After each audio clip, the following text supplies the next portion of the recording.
예, 여러분 안녕하십니까. 시장공감텐 예민수입니다. 우크라이나에 대한 불안감은 우리나 미국이나 다 같이 마찬가지고요. 미국 주식시장도 약세를 보였고요. 금리 인상도 미국의 연준이 연든 매파들은 발톱을 자랑하면서 계속해서 긴장감이 있는 상황인데요. 사실은 더 중요한 건 실적인데 국내 기업들 4분기 실적 지금까지 발표한 기업들에 보니까 예상보다 좋게 나온 기업이 얼마냐. 확률을 보니까 32.7%밖에 안 됩니다. 계속해서 사실 어닝 쇼크들이 나오면서 주가가 9%, 10% 급락하는 거 아닙니까? 근데 미국은 기대보다도 실적이 좋게 나온 비율이 79%니까요. 온도 차이가 나는 거죠.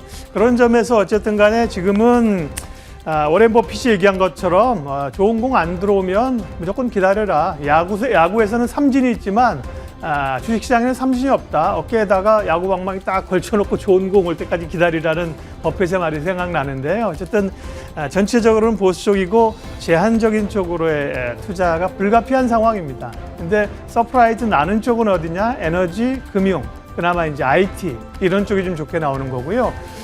지수는 오늘 생각보다는 좀 안 밀리면서 가는 것 같지만 불안하죠. 네, 조금 상승 출발했습니다만 상승이 그렇게 믿업지 않은 그런 흐름들이고요. 코스피는 2,700을 놓고 줄다리기가 이어지고 있고요. 코스닥은 또 조금 밀려난 상황인데 여전히 좀 기대보다는 불안감이 큰 그런 시장입니다. 시장 요인들 분석하면서요. 대응 전략도 세우도록 하겠습니다. 첫 코너 잠금 해제 가겠습니다.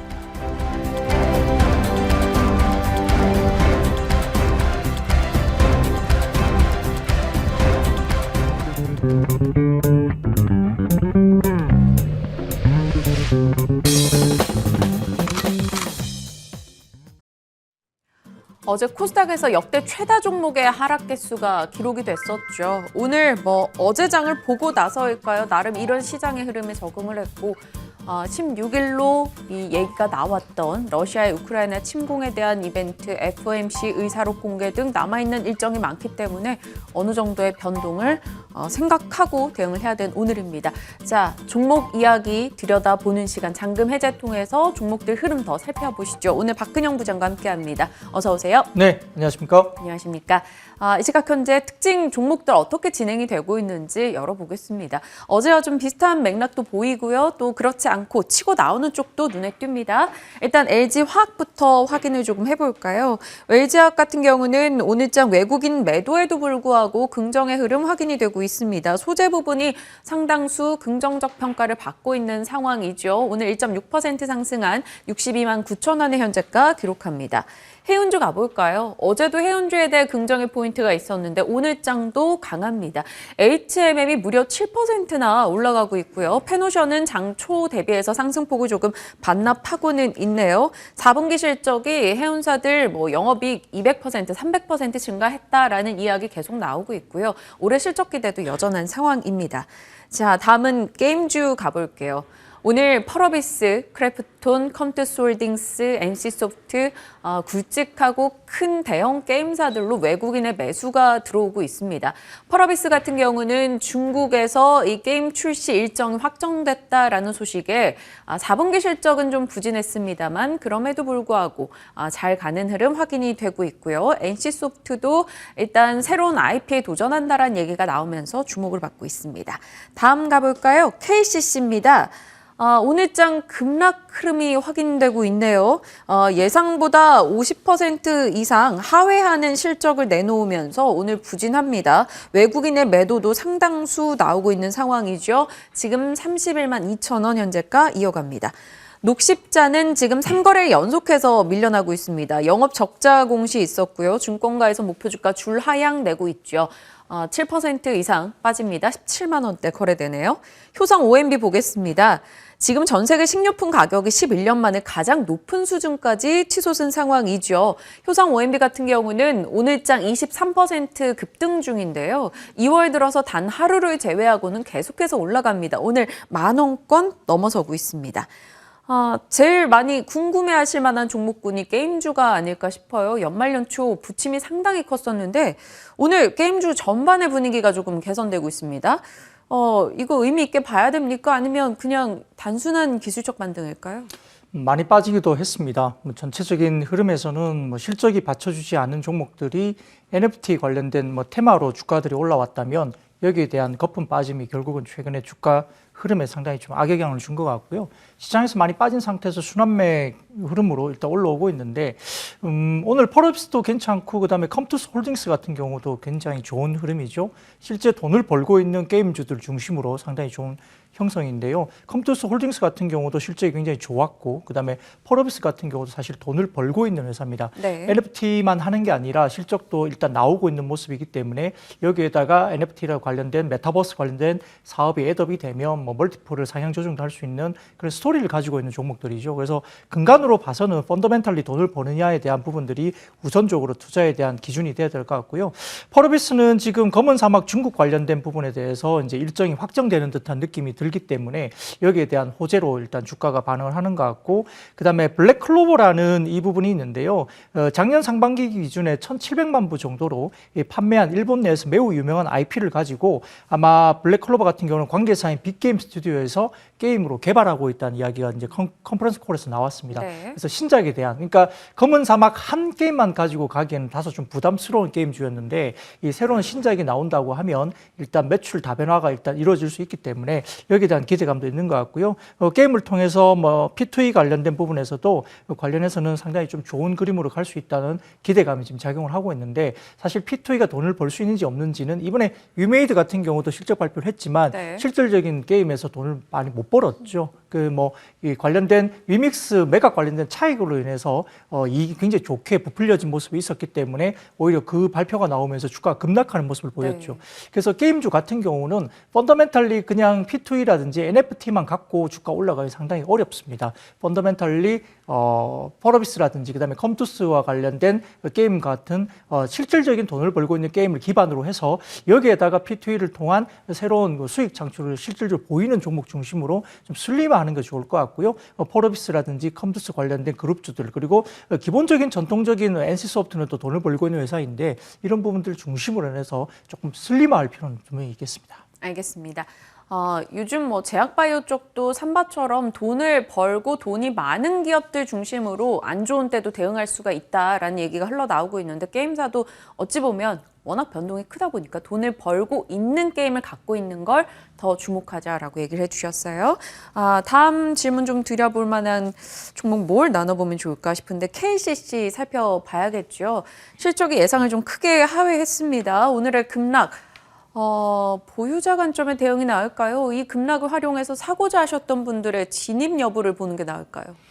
예, 당장 어닝 쇼크가 일단 나왔습니다. 시장 예상치보다 51%를 하회하는 실적을 기록했는데 이 모멘티브 전기 보수에 대한 뭐 비용 증가라든지 그다음에 메탈 실리콘 등 원재료 가격 상승과 거래선 다변에 따른 물류비가 증가했죠. 물류비는 모든 회사들이 지금 다들 부담스럽게 비용 증가가 되고 있는 모습이고요. 도료 부분의 스프레드 축소 영향으로 파악되고 있는데 사실 전체적으로 글로벌 실리콘 피어 실적과 비교해 본다면 아마 당분기에 이번에 나온 실리콘 부분의 예상 손익 부진은 아마 좀 KCC 단독 어떤 이슈가 아니었을까 생각합니다. 다른 피어 그룹들은 그렇게 부정적으로 영향이 미치지 않았기 때문에 그러고요. 네. 상대적으로 좀 많이 영향을 미쳤습니다. 따라서 지금 올해 이제 실리콘 부분은 본업 성장과 더불어서 국내 전기전자 부문이라든지 그 다음에 전기차량 분야 등 적용 범위를 확대할 것을 목표로 하고 있기 때문에 전체적인 흐름에서는 실적 측면에서 가격과 관련된 원가 부담의 단기적인 완화를 좀 기대할 수밖에 없는데 이런 부분들이 실질적으로 어떻게 되느냐의 부분인데요. 금일 같은 경우에 종목들을 보자면 원가 부담이 상당히 많이 급등하는 종목들이 사실 오늘 주가가 별로 좋지들 않습니다. 특히 러시아, 우크라이나 관련된 부분에서 여러 가지 원재료, 원자재 관련된 급등세가 영향을 주면서 이 관련된 종목들이 원재료 부담이 상당히 좀 많이 올라올 수 있는 종목들이 오늘 그렇게 퍼포먼스가 좋지 않거든요. 네. 그런 부분들을 조금 차려보면서 KCC에 대한 원재료 부분에 대해서 어떤 변화가 있는지 조금 더 차려볼 필요가 있겠습니다. 알겠습니다. 또 많은 분들이 궁금해 하실지 모르겠어요. 이 끝도 없이 빠지는 느낌이 드는 종목 녹십자입니다. 2020년도엔 흐름이 좋았는데 작년은 좋았던 날 손에 꼽을 수 있을 것 같아요. 지금은 17만 4천 원권 진행되고 있습니다.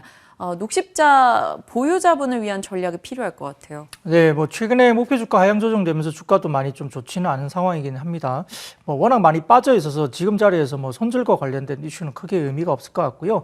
작년 4분기 같은 경우는 마케팅비 비용이 상당히 좀 많이 늘어나서 영업 적자가 나왔습니다. 통상적으로 4분기 비용 집행의 시기이기 때문에 2020년 4분기 대비로는 비용 부분이 상당히 많이 개선된 부분들은 그나마 좀 위안을 삼을 수 있겠고요. 올해 같은 경우는 IVIG 같은 뭐 10% 허가에 대한 기대감이 상당히 높다는 점에서도 사실 모멘텀을 좀 갖고 있는 모습이고요. 전체적으로 지금 본다면은 헌트라즈의 중국 매출이 올해 실적 성장세를 견인한다는 추정 사항이 상당히 많습니다. 따라서 목표 주가에 대한 어떤 하향 조정세 때문에 주가가 빠진 것은 어느 정도 좀 반영이 됐지 않을까 싶고요. 전체적으로 아까 말씀드렸던 2022년도에 작년에 9월에 중국 허가를 받던 헌터라제가 본격적인 시장 진출이 되면서 여기에 대한 모멘텀을 충분히 갖고 있다는 점에서는 많이 빠진 상태에서는 저점에 대한 부분들을 좀 고민하고 매수 진입을 조금 할 수 있는 타이밍을 좀 볼 수 있는 그런 자리라 볼 수 있겠습니다. 뭐 주가 예측이야 너무나 어려운 부분이긴 합니다만 많이 빠졌다라는 데에 대한 공감대는 형성되어 있습니다. 녹십자 살펴봤고요. 자, 오늘 시장에서 좀 눈에 띄는 흐름 보이는 종목들 이야기였습니다. 지금부터는 잔금 해제 종목의 비밀을 열어봐야겠죠. 첫 번째 종목 확인해 보겠습니다. 후성입니다. 2차 전지는 계속된다. 제발 계속 좀 되기를 바라는 마음으로 첫 번째 포인트 열어볼게요. 역시나 실적 얘기가 될 것 같아요. 전년 동기 대비해서 지난해 전체 실적이 한 2000% 증가했다라는 소식이 들려오기도 했습니다. KTB에서는 이러한 실적 기준의 내용을 반영해서 지금 목표가 한 지금의 주가 대비해서 한 70% 이상 상승 여력이 있다 이런 의견을 내놓기도 했거든요. 후성 그렇지만 오늘 주가 밀립니다. 어찌 대응해요? 네, 지금 아까 잠깐 말씀드렸듯이 이제 원재료 가격 급등에 따라서 이 원재료의 영향을 많이 받을 거라고 고민이 되니까 후성 같은 경우는 이 원재료 급등에 따른 이 악영향을 좀 고려하면서 아침에 시초가에는 상당히 좀 그림이 좋았었는데 갑자기 이제 주가가 확 밀리는 그런 모습이 나오고 있습니다. 근데 이제 우리가 펀더멘탈리 좀 뜯어볼 필요가 있는데요. 4분기 같은 경우에는 지금 영업이익단이 304억 원 정도가 나왔습니다. 시장의 추정치에 부합하는 정도 수준인데, 근데 약간 좀 또 뜯어보면 사실은 그 연말 일회성 비용을 감안하면 사실은 어닝 서프라이즈 수준에 나왔다 볼 수 있기 때문에 저는 굉장히 좋은 실적이 아닌가 생각이 들고요. 네. 오늘 빠지는 부분들은 굉장히 조금은 좋은 매수 기회를 준다 볼 수 있습니다. 최근에 이제 경쟁사의 중국의 틴지라는 그 틴지 머티리얼즈라는 회사가 있는데 최근에 이제 어닝 쇼크를 내면서 이 후성 같은 경우도 주가가 그 영향을 받으면서 전일까지 한 27% 이상 30% 가까이 급락을 했는데 오늘 또다시 이제 주가 빠지고 있죠. 근데 이제 틴시 관련된 어닝 쇼크는 2차 전지 전해질 쪽이 아니라 전해 쪽에서 수익성 악화가 됐기 때문이기 때문에 후성에 직접적으로 영향을 미친다고 보기는 좀 어렵습니다. 따라서 지금 이게 약간 시장에 오해가 있었다 볼 수 있는 상황이고요.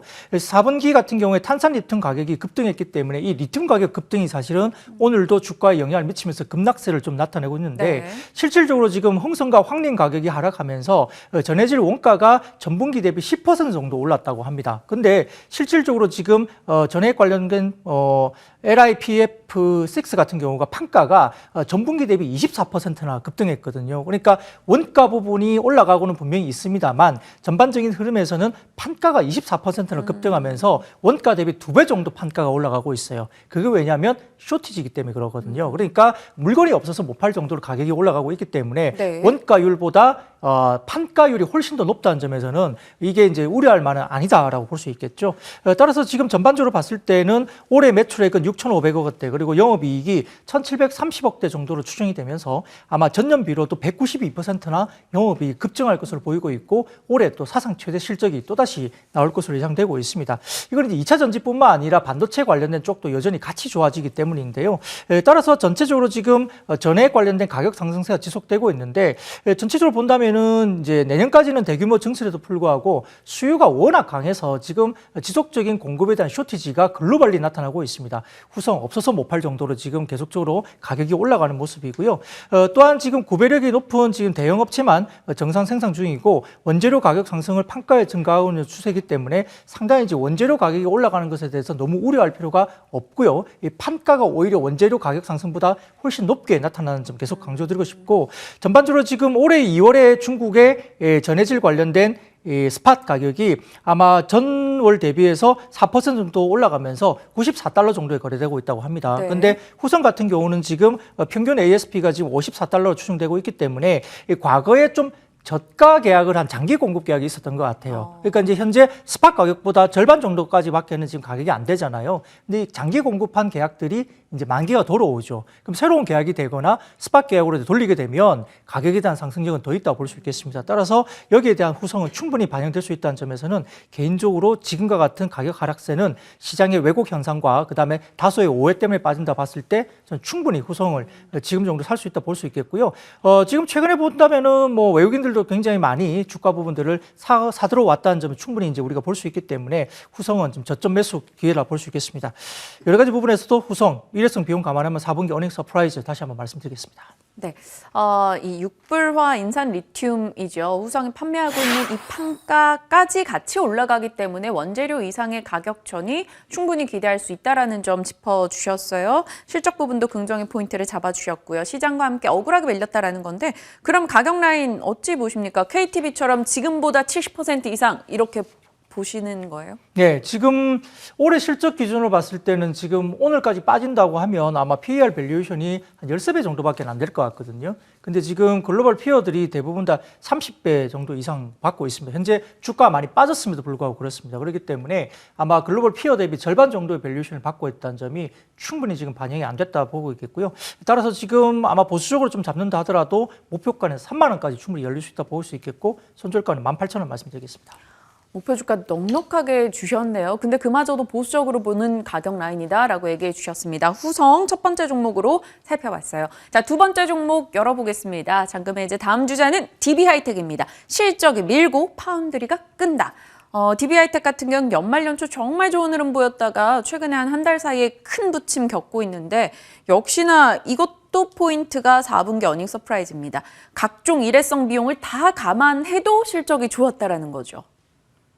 네, 뭐 전체적으로 보면은 지금 이제 실적이 올해 좋아지는 종목들이 굉장히 드물다고 제가 말씀을 계속 드리고 있는데요. 실적으로 본다면 DB하이텍이나 후성이나 다 좋은 분위기인데요. DB하이텍은 특히나 지금 전일 실적 발표가 나오면서 아주 큰 어닝 서프라이즈를 실제 나타냈습니다. 근데 영업이익이 4분기에 1,382억이 나왔는데요. 시장의 평균 컨센서스가 1,200억대였기 때문에 이것도 굉장히 많이 올려진 컨센서스였습니다. 근데 이것도 비딩을 하면서 굉장히 어닝 서프라이즈가 나왔는데 근데 이 어닝 서프라이즈가 왜 또 의미가 있냐면 4분기에 기본급 500%에 달하는 성과급이 또 나갔습니다. 네. 근데 그 비용을 다 하고도 지금 어닝 서프라이즈가 나왔으니까 사실 굉장히 실적이 좋았던 겁니다. 잘 벌었던 거죠. 그럼요. 네. 그래서 주가가 최근에 빠져 있기 때문에 굉장히 우호적인 매수의 가격대다 왔다 볼 수 있겠고요. 환율 여건도 좋고 파렌치 파운드에 관련된 판가 인상이 본격화되고 있는데 실제 올해 연간 매출액과 영업이익은 아마 매출액은 1조 5천억 정도 그리고 영업이익단은